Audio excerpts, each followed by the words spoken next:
Okay, I have some other ideas, I guess. So, for travel, again, I'm talking about travel. So for travel, I think it's a good camera. I couldn't find Sony for what I need with full sensor, but for traveling with crop sensor, or they say Super Story 5, I found actually one camera, and then they have two kinds. It's called FX Story. I just decided I'm actually considering to buy that for myself. Um, why? Because they call it cinema, but honestly, for cinema, it's like for kids, because I went to Newport Beach Film Festival, and they had like big screen. Honestly, if you talk about cinema, it means big screen. With that one, I doubt. For small screen, maybe yes. So for me, I don't think it's even the right name, cinema. To me, cinema, it should be something else, some other specs. First of all, sensor should be bigger. Um, and then besides sensor, it should have more specs, something more than that. So they've made like couple smaller cameras like that, FX3 and FX Story, but anything bigger size they have for video cameras, that would be kind of more professional. So like those FX9, or I think new one Burano or something like that, Venice or whatever. Those are more for video, for Hollywood, for cinema. But anyway, I found actually for myself, this is my vlog camera. Cinematic vlog. Let's call it cinematic vlog camera. Why I think it's good? Well, first of all, the main thing I like is overheating. This has a fan, certain kind of construction with the fan. Like on the side, it has a fan. So suppose I vlog like in Thailand or Indonesia, India, or Africa, or Latin America. For me, that's very important, because from my experience, even in California, any close cameras like those, I have DJI Action 3, but Action 4 is similar. First of all, they don't have long time battery, and second thing is overheating like crazy. So you cannot really rely on that camera. So basically this one I like better. It has good specs. It has like 4K, or this is slow motion. For slow motion, it might crop more. So the RAW would take too much of storage, especially 6-bit. While if you have like SSD, big, huge SSD like Lexar or SanDisk with high Mbps writing speed, then you might be okay with for 16-bit. You need to have high writing speed and big storage for it. So anyway, well, first of all, this camera, I've seen it. This camera is, like I said, it has, those ventilation. And second thing is, it's not 12 megapixel camera like, you know, that FX3. So this is kind of a newer sensor, 26 megapixels. So for me it's a vlog camera. Another side why I like this, because anything for vlogging, like suppose you use cell phone, or you might use like action cam or anything, many times they don't have the eye and face detection. It's focusing, but I've seen sometimes footage the camera is, because you are kind of small in some sense, the camera is focusing on the background, on majority. For some reason it's programmed to do that. So with this camera you can have much longer battery life than with, you know, like those action cams, and it's not gonna overheat, and it has a lot of formats, much more than cell phone is given or your action cam is given. You can record like 10 bit. Most likely action cam cannot record 10 bit. Most likely 8. 10 bit is for color, it's more colors. And if you want like super you can record to SSD. So suppose I do vlogging, but I like suppose certain country, but I like super nice look to it. Well, for super nice look you need to have more colors. So that's where you would run probably 16-bit recording. Now this has DCI. DCI is a good format. It says 600 Mbps. So this is kind of like a broadcasting quality. Now this camera, they have a second one right now, because this one storage, let me see storage recording format. Okay, camera. So you see sensor type 24 by 15. Okay, storage.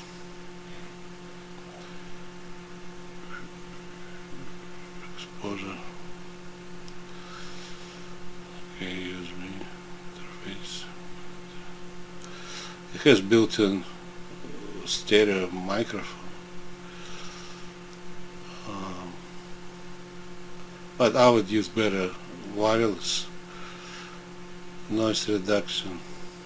I don't use it, but some people like it on low.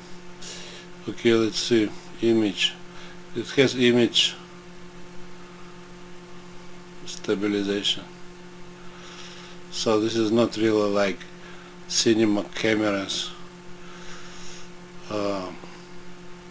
Cinema cameras don't have real stabilization, the real ones. This has like stabilization. Now I'm looking for the storage. Let me see. Okay, hold on. Sometimes I better use something else. Storage.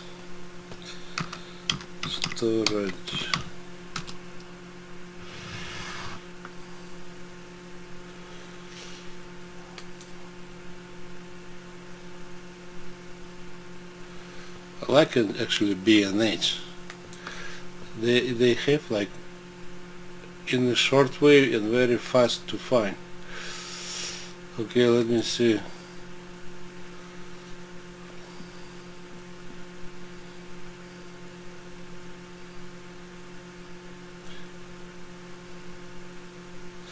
It has good sound, 24 bit. This sound is much better than cell phone or the stupid action cam. Okay.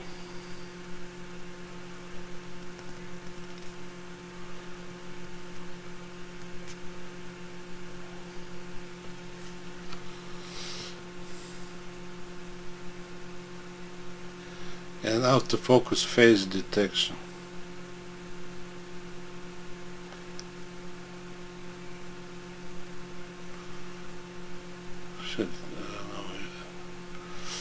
This should have like two that compact flashes.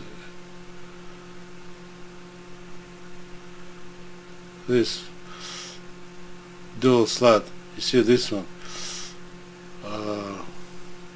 SD card. SD card and CF Express. This is very high writing speed. That's why they have 600 Mbps, because with that 600 Mbps probably very hard to find SD card. With that format you need to probably write on this one. Now there is another one. I think it's a newer one. Okay, so FX30B. I don't know if they have it. Many people don't have it, but some people do. So I think that one is a little bit different for storage. And if you're really concerned with that, you need to, you see there is specs. You need to go, you see there is one, 30B. So that's a kind of, to me it's a newer one.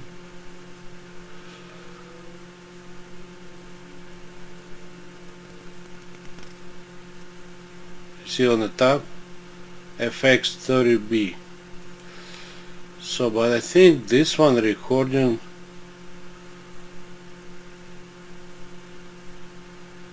is different a little bit. I think it has two.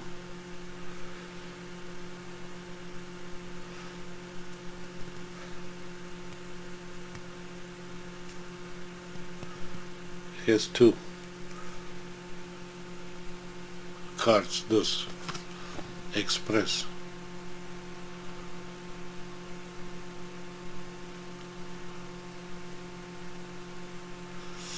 All the specs make you crazy.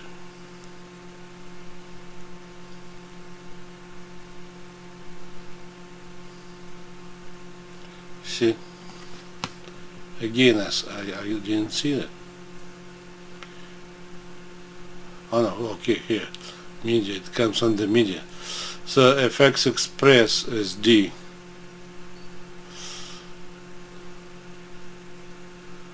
This one, I think this is a little bit more. No, it has SD. I thought it's 2. What is X2?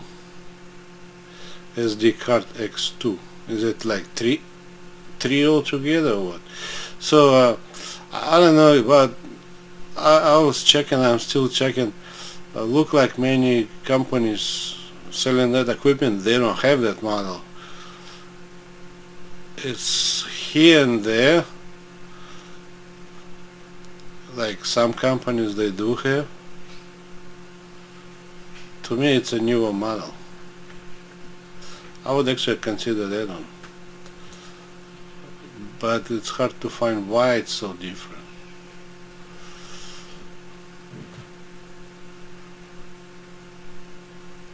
There is some kind of difference.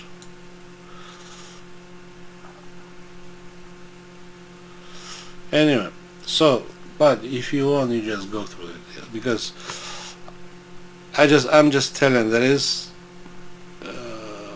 FX30 and there is B. I'm actually considering that not for cinematography, but for, like, let's say for international vlogging, or that I later put on YouTube. But for me, important part is ventilation. Second thing is, it's not that old sensor, 12 megapixel. It's a newer sensor. And then light, and then I don't need to use you know that, what they call it, the big format lens. So you see this is 26 megapixels effective for movies, 20.1 effective for movies. Okay, so basically he's 27, 20, so it's not 12. This one I actually like, but again, for vlogging. I would not shoot movie for like film festival in that in Newport Beach every year. I would not shoot on that camera to show on big screen. For like YouTube, go around the world, good quality, not overheating, light, I think it's okay. Now I like also me person, what I like. There are lenses I like 15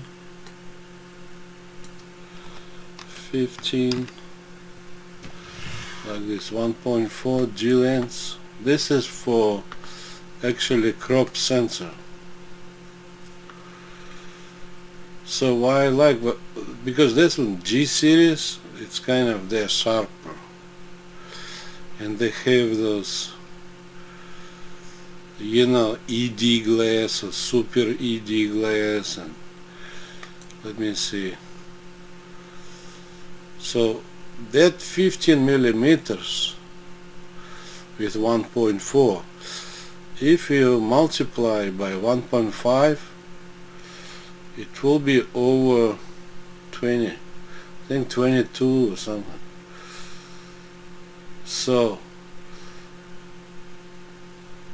for me to shoot on 22, 21, 23, 24, it's good for buildings, and for people is okay. A little bit over 20 is okay for people. You see, they have this one. That's what I like for this particular lens. A good angle, that's what I like.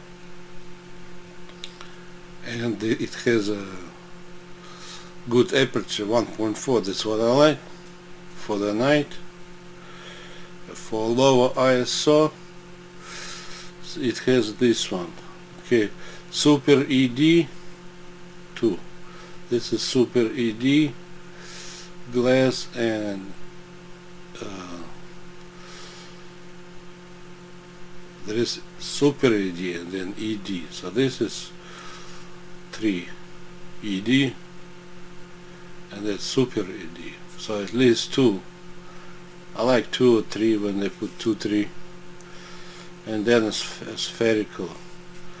This is for certain distortion or correction. So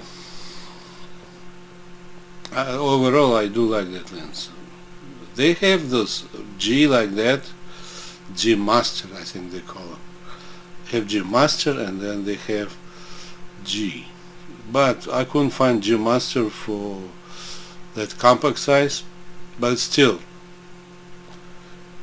I actually like it. If it says G, I like this. As soon as they put all that ED, Super ED inside, then later I look at picture. So I think I just wanted to share I guess my findings for myself, because I'm thinking about travel. This one looked fine with 15 1.4, that Super ED glass or ED glass, and then I have ventilation and everything, and that CF Express,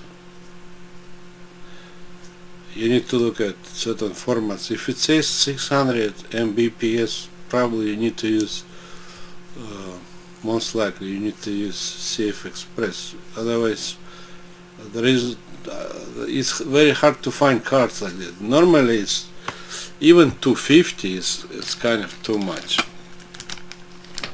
No, there are 250 kind of hard to find, I would say. It's not that easy to find. Like this one I have 100 megabytes. I think it's 250. Yeah, even 250 is considered kind of high. You see that in the corner, somewhere in the corner is this 250. This one is 128 gigabyte, but the speed is 250, and if they have format 600, either you need to have SD card over that, a little bit over. I like to go a little bit over, or you need to have Safe Express for that format. Otherwise, the writing could be writing problem. It will stop or whatever. I've seen some people are complaining because they have wrong cards. So anyway, that's all I can say. You check for yourself if you are interested. I just share my own opinion, what I like, but I think it's okay for travel. And the weight is like around 1 pound, or around 500 grams. So and that lens is not heavy. It's APS-C lens, and it's not made of metal. And it has 1.4 aperture. It's like 20. Suppose you buy 21 millimeter 1.4 lens. So that one is much smaller. I think it's good for travel, good for vlogging. I think actually that one probably the best vlogging camera, cinematic vlogging camera. That's all I can say. Have a good time. Bye.